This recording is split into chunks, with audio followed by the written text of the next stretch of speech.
What's up, YouTube? How you guys doing today? This evening, um, wanted to talk to you guys about the Hall of Heroes that's coming up, the revisit. Me personally, I'm kind of excited about it because there's a specific monster that I've been getting my butt handed to me by, that I've always wanted to get, and from what I hear, she's really good in TOA hard.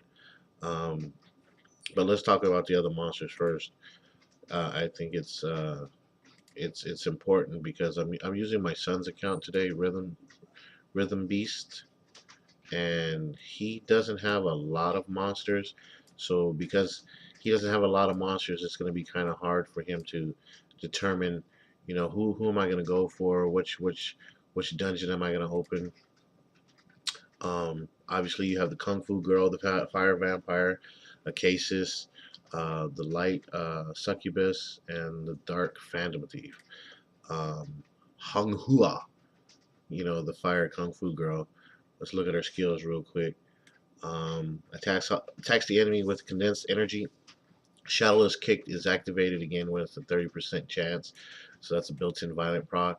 Shadowless Kick attacks the enemy 2 times with Swift Kick. Each kick has a 75% chance to remove beneficial effect, which is really good, especially when you're beginning and you're new to the game, like my son is. Removal of beneficial effects on the enemy is a plus.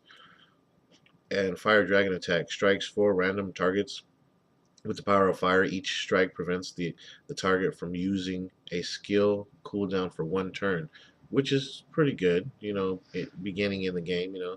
If the skill is on cooldown, you have a 25% chance to counterattack when being attacked. So now, not only does it has a built-in violent proc, but it has a built-in revenge. So, that could help out. That's pretty cool. Me personally, I have her. I don't use her often. She just sits there looking cute. I have pulled runes off of her a couple of times and put runes back on her. So it's up to you on that essence. I want to make a point too that she's a fire monster. So typical um, mystical scroll, you have a good chance of pulling her. Um, Lizelle, Liesel, Lizel. I don't know. You figure it out. You tell me. Let's look at his vampire bat. Attacks 2 times with the vampire bat and recovers HP by 30%. Okay, 30%. Attacks and weakens the enemy attack power and decreases the enemy's attack speed for 2 turns with a 75% chance.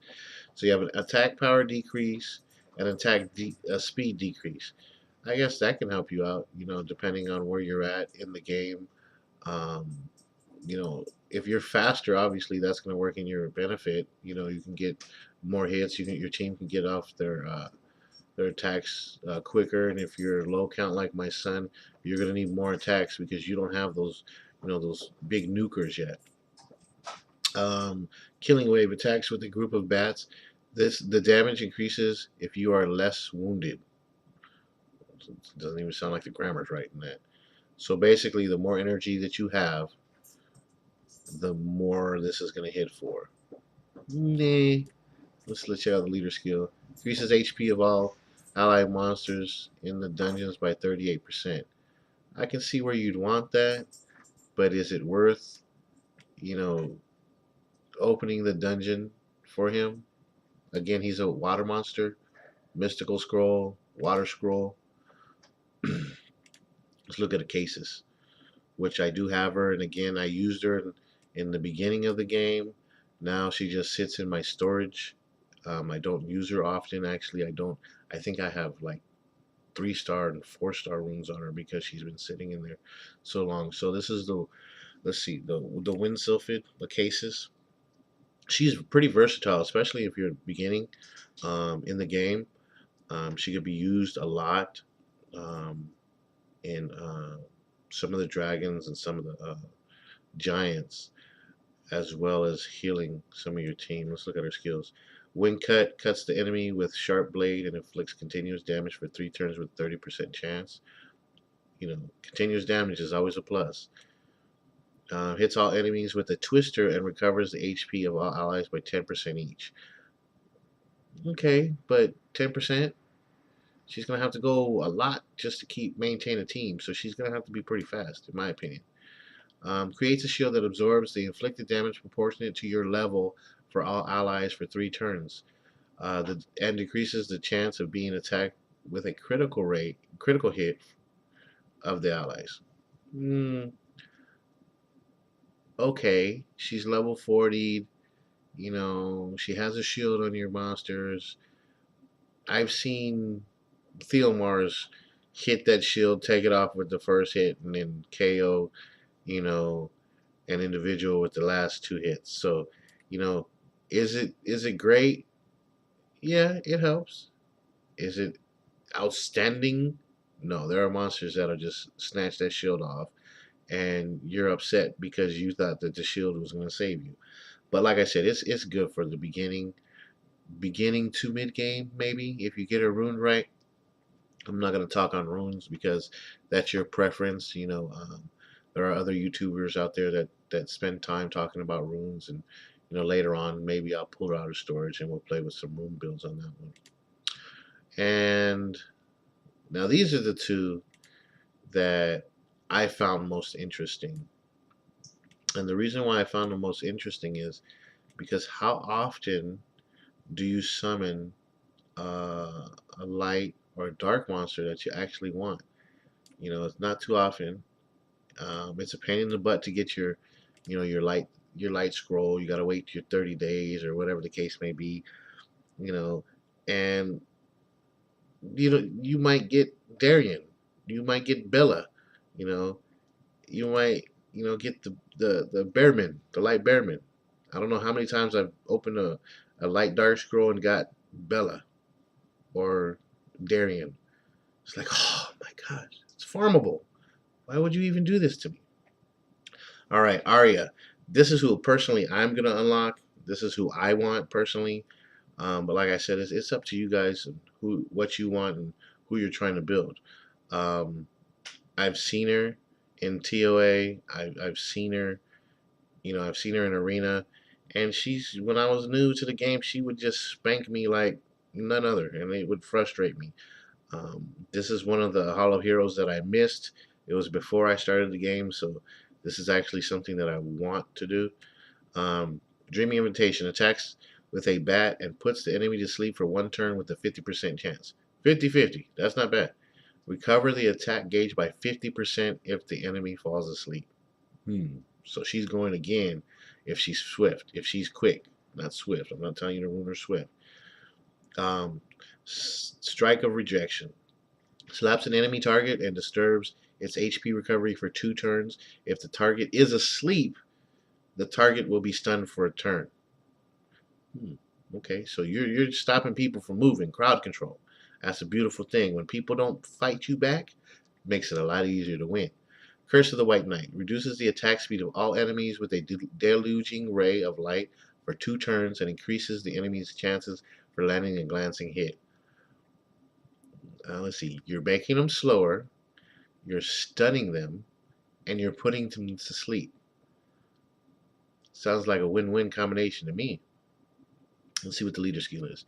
Increase the HP of allied monsters in arena by 33%. Now this isn't a global, this is just arena. Like I've said, I've seen her in arena. She's handed me my butt in arena. Not a lot of fun. Aria, personally, is my choice. Um, I know people that have used her for fodder. These are guys that have been, playing a long time that have no need for her. I'm a monster horde, so I tend to keep my monsters in storage. That's why they have storage, right? You never know. They might come out with a TOA, super hard or something like that, and you might need some of your monsters. You foddered them. Let's look at Gilamine. Gilamine. Yeah, okay. Scene of the crime. Inflicts damage to announce the crime and stuns the enemy for 1 turn with a 20% chance. Surprise visit attacks with a 30% crit rate bonus and stuns the enemy if he lands a critical attack. So you got a possible nuker right there. And his passive, increase your critical damage by 50%. and decreases the chances of receiving a critical hit by 50%. Yeah, that's not bad. If you get a good enough crit rate, you only need 70% crit rate. He's going to get a 30% boost. If you ruin him attack, crit damage attack, rage, he'll hit like a Mack truck. Plus on top of that, you're getting an extra 50% critical damage. Yeah, that's a toss up right there. And his leader skill increases the attack power of ally monsters in the arena by 30%. I've seen him in arena, and like I said, he hits like a Mack truck when he wants to, and it's a one shot KO. I've been frustrated and said some curse words that I probably shouldn't have said, but you know, in my opinion, if you're going to the revisit, you should be looking at the light and the dark. Because the chances of you pulling these monsters are far less than you pulling one of the other monsters that you could pull from a mystical scroll, a wind scroll, a wind scroll, or a fire scroll, water scroll. Sorry. So look at it, weigh your options. If you're beginning in the game, it couldn't hurt to have a light dark monster, because it takes some time to start accumulating them. Me personally, I got my first light Nat 5 not too long ago, and I've been playing the game for over a year. So, and there are people out there that don't have any Nat 5s that are light or dark. As I said, I was on my son's Kenny's account. He's new to the game. He six-starred his Aria. That's why Akia. I'm sorry. That's why I six-starred mine, because he actually used a monster that he shouldn't have used to six-star her. We're not going to go into that. We're not going to talk about that. We're not going to put that out on the web. Kenny, I got your back. I got your back. And so I made one in support of my son. He doesn't know that I'm running around on his account right now. Um, he's gonna be surprised. We're gonna do some summons for him. Um, hopefully, we can get him something good, make him happy in the morning when he wakes up. He's got a few mystic scrolls, not a lot of monsters. I want to talk about the really quick. My son, obviously new to the game, doesn't have a lot of monsters, and he's trying to awaken monsters. Um, when you're new to the game, don't worry about trying to get to B10. It's not that important yet. Um, farm what you can farm comfortably. If you can farm B6 comfortably, farm it. You know, not only are you able to farm it, you're leveling up monsters. I've been leveling up his Bella in B6 here, but he's getting the essences that he needs. And if you stop, say you're trying to get mids and you're not getting them out of B6, jump to B4. Jump around. You've heard the song. Jump, come on, jump around. You know, so don't stress, especially if you're a new player. It takes time. Be patient. The faster you could do your runs, the more mana you're gonna get. The more you know essences that you're gonna get. Don't stress off of it. Also, utilize your friends. That's why you have them. You have friends with 40s like my son. Utilize these. Use them to help you out. Use them when you're doing your fodder. You're leveling up your fodder. My arena defense was beat. I'm actually playing my account at the same time, so bear with me. But let's get into Kenny's account. We're gonna go in here and we're gonna do some summons for him because he's he's he's been sad, so Dad figured he'd hook him up with something nice. I think we're gonna summon out of lobby one. What lobby? Let me ask my lucky child what lobby we're gonna summon out of.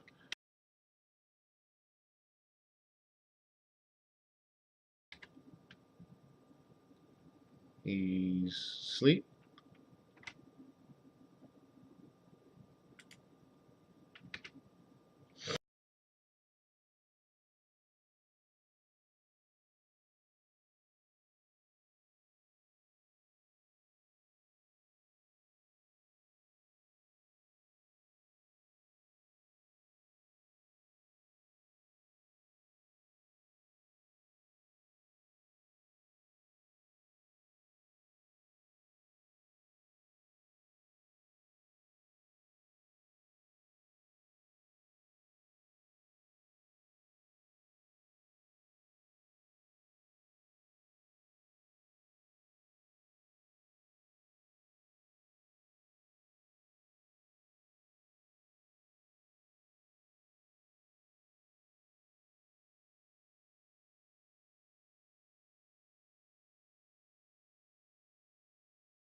Well, as you can see, I was muted and I was running my mouth, but he did pretty good as far as his pulls.